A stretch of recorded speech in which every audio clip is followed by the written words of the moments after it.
संपूर्ण देशवासियों को बधाई देता हूं कि आज गुप्त नवरात्रि के पहले दिन से ये शिव पुराण की कथा प्रारंभ हो। और आप सबको मालूम होगा 4 नवरात्रे होते हैं। उन 4 नवरात्रे में 2 नवरात्रे गुप्त माने गए, और उसमें भी जो आषाढ़ महीने का जो नवरात्र आता है, जो आज से प्रारंभ हुआ है, कहते हैं अगर कोई स्थिर होकर एकांत में बैठकर भगवान शंकर के नाम का मात्र संबोधन श्रवण कर लेता है, सुन ले, गुनगुना ले, शिव को याद कर ले, तो कहते हैं शिव और शक्ति की दोनों की कृपा उसके ऊपर बनी ही रहती है। आज से नवरात्रे प्रारंभ हुए हैं 9 दिन तक। ये गुप्त नवरात्रे के 9 दिन, अगर आपको ऐसा लगता है कि शिवजी आप बाबा मेरी नहीं सुन रहा, बहुत संघर्ष का जीवन चल रहा है, बहुत परेशानी का जीवन चल रहा है, बहुत कष्ट का जीवन चल रहा है, और कोई मंजिल, कोई राह, कोई मार्ग दिख ही नहीं रहा, तुम्हारा कैसा भी दुख है, जो आज गुप्त नवरात्रे प्रारंभ हुए हैं, आज से 9 दिन तक का एक नियम ले लो गुप्त नवरात्रे में कि मुझे शिवजी के मंदिर में अशोक सुंदरी वाली जगह पर एक बेलपत्र माँ हेमवती माता के नाम से, कौन सी माता? हेमवती, माँ हेमवती के नाम से एक बेलपत्र अशोक सुंदरी वाली जगह पर समर्पित करो। 9 दिन का एक नियम धारण करो, और 12वें या 15वें दिन आप देखिए आपका जो दुख है मेरा बाबा उसको काट कर ही रहा है।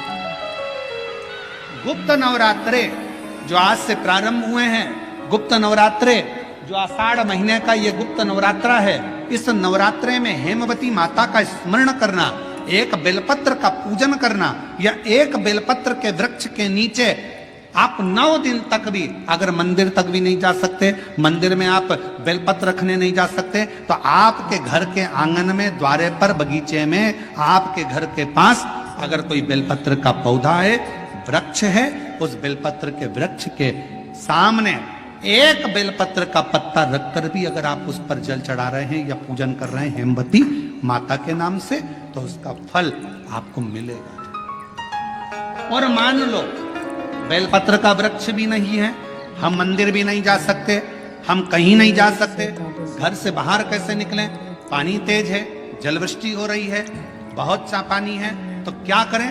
अपने घर में जो शिवलिंग है, तुम्हारे घर में अगर जो शिवलिंग है, तुम्हारे घर में जो शिवलिंग विराजमान है, उसी शिवलिंग के साक्षी में, सम्मुख में भी अगर हेमवती माता का नाम लेकर अगर एक बेलपत्र समर्पित करोगे 9 दिवस तक, तो उसका फल मिलेगा जरूर, उसका फल मिलेगा। फिर से बोलो, कौन माता? हेमवती। कौन है ये? शिव महापुराण की कथा कहती है जब माता पार्वती जी हिमालय राज के घर में नहीं बाबू तो, और हिमालयों की कंदरा में बैठकर माँ पार्वती जी तप साधना में लीन हुई। जितनी परीक्षा भगवान शंकर ले सकते थे, शिव जी ने सारी परीक्षा ली। ब्रह्मदेव परीक्षा लेने आए, भगवान नारायण परीक्षा लेने आए, इंद्रदेव आए, सप्तऋषि आए, सारे साधु संतों को परीक्षा लेने भेजा, पर माँ उन परीक्षाओं में पास होती चली गई। तब भगवान शंकर ने दर्शन देकर कहा, पार्वती आज से तुम्हारा नाम हेमवती रहेगा। सुनो पार्वती, तुम्हारे इस नाम की आराधना जो तुम्हारे गुप्त स्वरूप में करेगा, उसको मनवांछित फल की प्राप्ति हो जाएगी। और वो फल, आज कथा अगर प्रारंभ हुई है और आप लोगों को मौका मिला है, तो इस कथा का स्मरण अपने जीवन में जरूर। क्या पता भोलेनाथ जी ने बेजापुर वालों पर भारी कृपा करी, गलत काम करते फूल इतने बड़े, और बड़ी कृपा करी, जो नवरात्र में कथा मिली, और आप लोगों को ये कथा का चरित्र श्रवण करने को पहले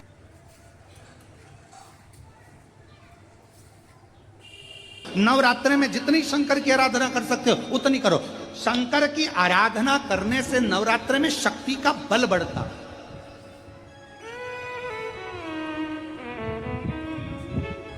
शक्ति का बल। क्यों गुरुजी नवरात्र में शंकर जी की आराधना क्यों करना चाहिए? हमने कहा अगर माता रानी से जो मांगना है तुम्हें। अगर तुमने नवरात्रे में शिव जी की आराधना करिए, शंकर की कथा सुनिए, शंकर की आराधना करिए, शिव स्तुति करिए, शंकर को एक लोटा जल चढ़ाया, मां आद्य शक्ति तुम्हारे पर कृपा करेगी। क्यों? क्योंकि जिस स्थान पर शिवलिंग रखा होता है और जो हस्त कमल है वो मां पार्वती, जगत जननी, दुर्गा, भवानी है। जब हम जल चढ़ाते हैं मां आद्य शक्ति, अम्बा, जगदम्बा, 64 योगनियों पर वो जल चढ़ जाता है और जगत जननी नवरात्र में प्रसन्न हो जाती है। वो जल की इतनी महत्वता है। आद्य शक्ति को प्रसन्न करना है। गुस्ताखी कर रहे हो। शिव जी को जल चढ़ा। लड़के को मेरे रुला के गुस्ताखी कर रहे। कोई बेटा बेटी है, ओके, बढ़िया दिख रहा है। कोई एग्जाम दे रहे हैं, तुम्हारा कंपटीशन एग्जाम में बैठ रहे हैं, सर्विस के लिए जा रहे हैं, नौकरी के लिए जा रहे हैं, नौकरी नहीं लग रही है, हम कहेंगे लाल पुष्प की पत्तियों को प्रत्येक किसी भी नवरात्रि के अंदर, नवरात्रि के अंतर्गत 9 दिन का तुम नियम बना लो। जैसे कई माताओं का नियम रहता है, मेरा व्रत है, मैं दूध पर, एक गिलास दूध पर व्रत करूंगी, मैं नंगे पैर चलूंगी, मैं ये व्रत करूंगी, मैं वो व्रत करूंगी। मैं बेटा बेटियों से कहूंगा, नवयुवक बच्चों से कहूंगा, अगर आप कंपटीशन एग्जाम में बैठ रहे हो, अपनी पूरी मेहनत करो, पूरा परिश्रम करो, रात दिन एक करो और लगे रहो। और 9 दिन तक नवरात्रि में 9 लाल फूल की 9 पंखड़ियां या 9 कोई भी चावल लाल कलर में कर कर, कुंकू में कर कर, अगर माँ जगत जननी के मंदिर में नहीं जा सकते, माँ भीड़ रहे, तो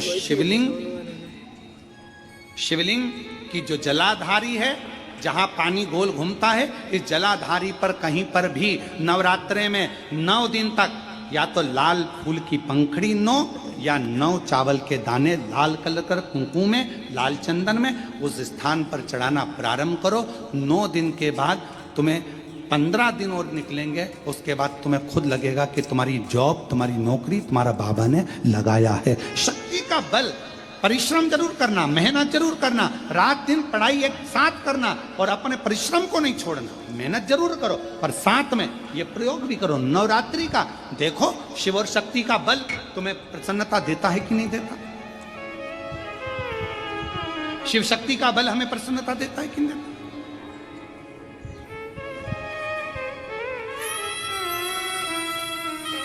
अब कई लोग ऐसे होते हैं, हम नवरात्रि आई है, माता रानी को भज रहे हैं, जगत जननी दुर्गा भवानी को भज रहे हैं, पर शिव जी के मंदिर तक नहीं जा रहे, समय नहीं मिल रहा मंदिर जाने का, क्योंकि माता जी के मंदिर जाते हैं, माता जी को प्रणाम। अरे उस शंकर को पहले भजो, सवेरे उठते से ही पहला 1 लोटा जल शिव को, क्योंकि उसी के माँ जगत जननी हस्तकमल पर जल जाना जरूरी है। शंकर का चढ़ा वो हमें फल प्रदान कर, सुख दे, आनंद का।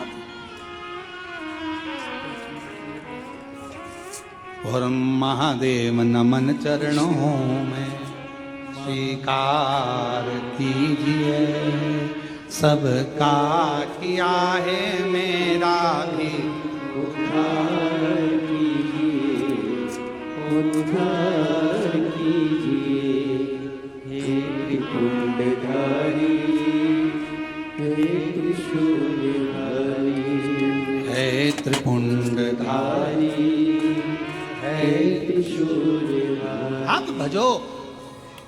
भगवान शंकर ने माता पार्वती से कहा था, पार्वती जब मनुष्य रोग से ग्रसित होगा, यह मानव का शरीर जब रोगों से घिर जाएगा, तब तेरे फेंके हुए कुंदुक नाम का अगर वो स्मरण करेगा और कुंदकेश्वर का नाम लेकर 1 लोटा जल लाल चंदन मिलाकर मेरे शिवलिंग पर समर्पित करेगा, तो वो रोग से मुक्त हो जाएगा। कल उसी घड़ी उसी क्षण शिव ने कहा, पार्वती आज तुमने पूरे कैलाश को सेट कर कर जमा कर उनका भरण पोषण किया है, जो तुम्हारे नाम का उच्चारण करेगा वो कितना भी बिखरा हुआ क्यों ना हो, हृदय से टूटा हुआ क्यों ना हो, उसकी दुकान, उसका व्यापार चाहे कितना भी बिखर गया हो, अगर प्रतिदिन 1 दुर्वा वो चंद्र घंटा के नाम से अगर मुझे समर्पित करेगा, तो उसका घर, परिवार, व्यापार मैं खुद सेट करते चले जाऊंगा, जमाते चले जाऊंगा। तो ये नाम कोई साधारण नाम नहीं है, चंद्र घंटा का नाम। दुनिया के लोग कहते हैं देवी जी के लिए चुनरी चाहिए, देवी जी के लिए सुहाग सामग्री चाहिए, देवी जी के लिए पुष्प चाहिए, माता रानी के लिए ये चाहिए वो चाहिए। पर याद रखना, शिव महापुराण की कथा कहती है जिस लड़का लड़की की शादी ना हो, 25-30 साल के हो गए, 32 साल के हो गए, 40 साल के हो गए, तो भी विवाह नहीं हो रहा, उसको एक नियम बना लेना चाहिए। नीम के पेड़ के नीचे घर में से 1 लोटा जल भरकर नीम के पेड़ में चढ़ाना प्रारंभ कर दो। जो कुल की देवी होती है वो स्वयं मातृ शक्ति शीतलता धारण कर कर उसका मंगल विवाह कराई देती है।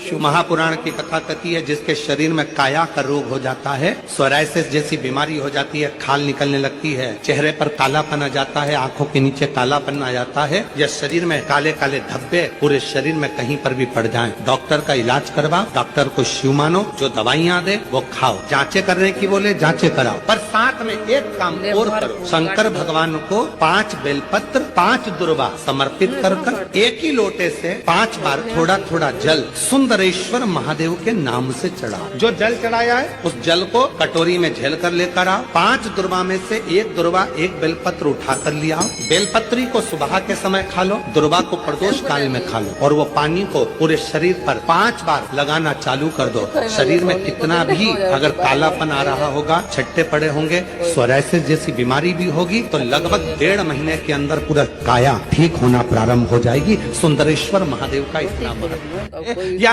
चैत्र नवरात्रे में, शरदीय नवरात्रे में, आषाढ़ी नवरात्रे में,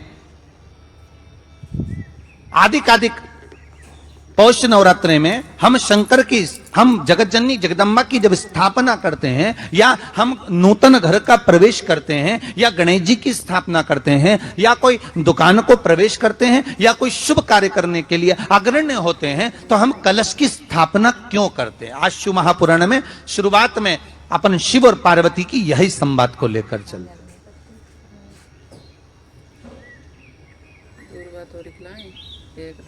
आखिर कलश में ऐसा क्या है? बाबू पीछे हटो, बाबू पीछे, ऊपर ना ला। कलश के अंदर आखिर ऐसा क्या विराजमान है कि 33 कोटि देवता उस कलश के अंदर आकर बैठ जाते हैं? महाराज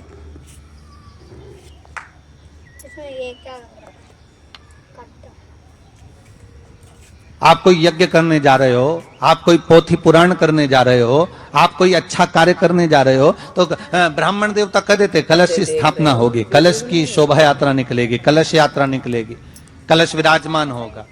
और आज हर की पौड़ी पर, प्रयागराज में, या उज्जैनी में, नासिक में जो बड़े बड़े कुंभ के मेले होते, कुंभ का मतलब भी तो कलश से होता है। उसकी महत्वता, अच्छा, उस कुंभ की, उस घड़े की महत्वता कहाँ से प्रकट हो गई? शिव महापुराण की कथा कहती है महाराज, भगवान औघड़दानी शंकर स्वयं आद्य शक्ति जगदम्बा से कहते हैं कि जगदम्बा तू क्या चाहती है बोल। तो जगत जननी जगदम्बा कहती है कि जहां मैं हूं वहां शंकर है, ये आपने कह दिया, पर जहां शंकर है वहां पार्वती का होना जरूरी है। उसके लिए सिद्ध करने के लिए एक स्थान ऐसा बनाया जाए जहां पर शंकर विराजमान है और शंकर के साथ पार्वती विराजमान है। तो शिव जी ने कहा पार्वती, उसके लिए मैं तुझे एक सुंदर कलश का निर्माण कर दे। छोटो वालो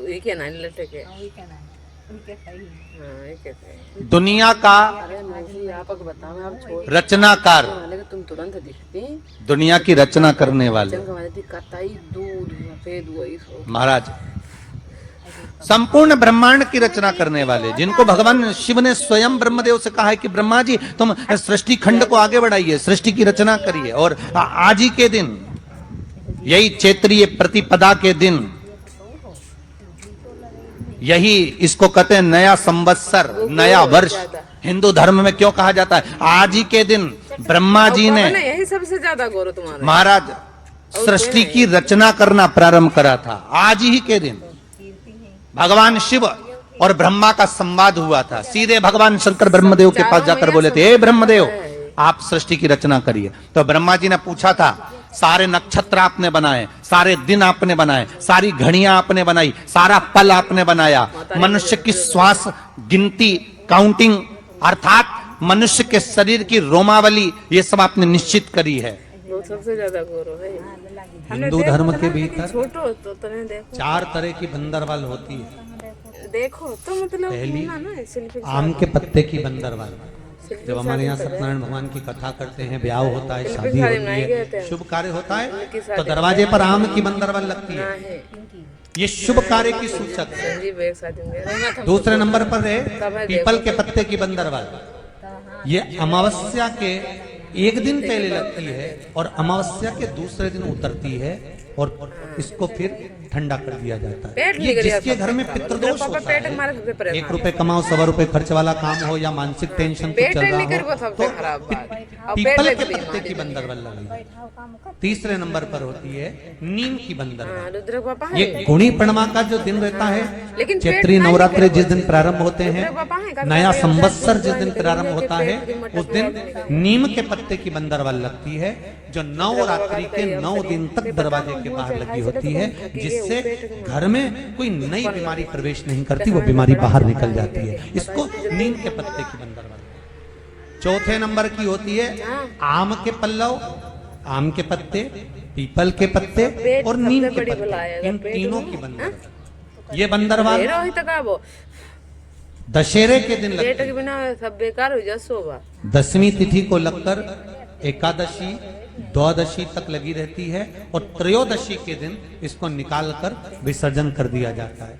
ये जिस घर में लोग चिड़चिड़ प्रवृत्ति करते हो, क्रोध उत्पन्न होता हो, घर में सामंजस्य नहीं बन रहा हो, आपस में क्लेश बढ़ रहा हो, कोई किसी की नहीं सुनता हो, तब ये आम के पत्ते की, पीपल की और नीम के पत्ते की पल्लव बंदरवाल लगाई जाती है। ये दशहरे के दिन 10वीं के दिन लगती है। 10वीं, एकादशी, द्वादशी और त्रयोदशी के दिन इसको निकाल दिया जाता है। महाराज ये एक बंदरवाल,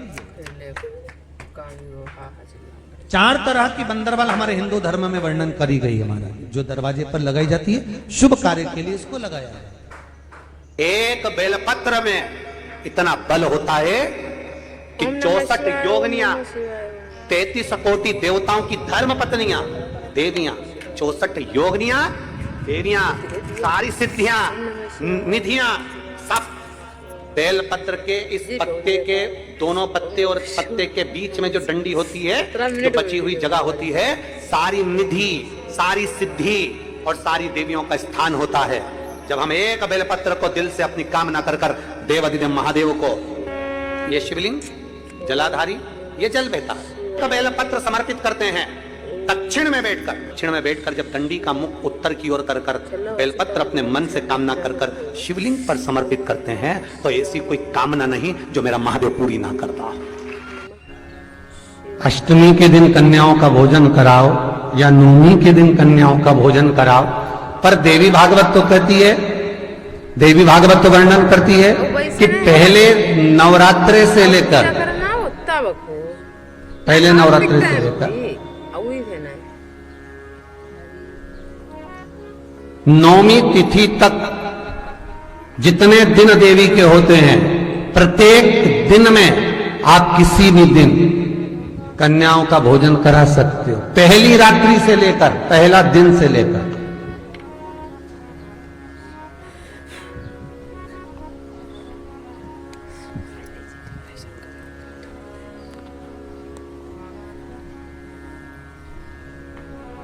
नवरात्रि मालूम है कब से लगती है? आप लोगों को ज्ञात होगा ना, नवरात्रि कब से लगती है? अमावस्या से कि एकम से? तो यार दिवाली हो जाती। अरे जितने लोग सुन रहे हो जरा बोलो तो भाव से। अमावस्या से लगती है कि एकम से लगती है? तो सब लोग कहेंगे महाराज जी पड़वा से लगती है, एकम से। पर देवी भागवत कहती है अगर एकम से लगी तो नवरात्रि पूर्ण कैसे हुई? एकम का दिन लगी तो एकम के दिन की रात्रि, फिर दूज के दिन की रात्रि, तीज के दिन की रात्रि, चतुर्थ दिन की रात्रि, पंचम दिन की रात्रि, छठे दिन की, 7वें दिन की, 8वें दिन की, 9वें दिन की रात्रि। पर 9वें दिन तो सवेरे पूजन करके, यज्ञ करके, अनुष्ठान करके देवी को विसर्जन कर दिया, फिर नवरात्रि पूर्ण कैसे हुई? नवरात्रि की पूर्णता होती है अमावस्या की रात से गिनी जाती है। कौन से दिन से गिनते हैं? अमावस्या की रात्रि, फिर एकम की रात्रि, फिर दूज की